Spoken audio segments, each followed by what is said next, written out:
ज्योतिष में एक विषय है जिसे हम विंशोत्तरी के नाम से जानते हैं।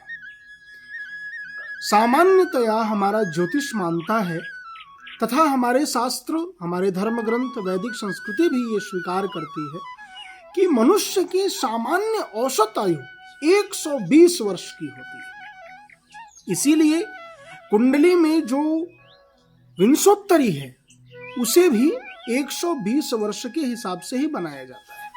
यानी सूर्य, चंद्रमा आदि जो नवोग्रह हैं, इन सबकी जो भोग्य दशा है, उन सबके भोग्य दशाओं को यदि हम मिलान करें तो वह 120 वर्ष की होती है। इसी में कुछ सामान्य बातें हैं जो मैं आपको बताऊंगा।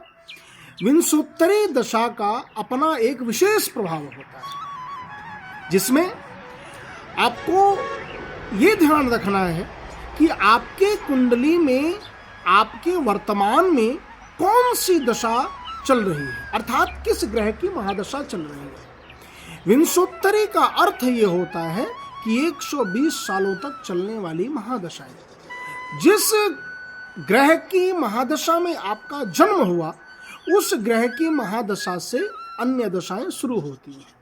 यदि सूर्य की महादशा में जन्म हुआ तो आगे चंद्रादि चलेंगी, और किसी अन्य ग्रह की महादशा में जन्म हुआ तो उससे आगे की चलेंगी। विंशोत्तरी में हमें सबसे अधिक यही ध्यान रखना है कि आपके जीवन में वर्तमान में कौन सी महादशा चल रही है, और सामान्य रूप से जिस ग्रह का कुंडली में जैसी स्थिति होती है वो अपनी महादशा में अथवा किसी भी ग्रह की अंतरदशा में, प्रत्यंतर दशा में उस कुंडली के ग्रह के अनुसार ही फल देता है।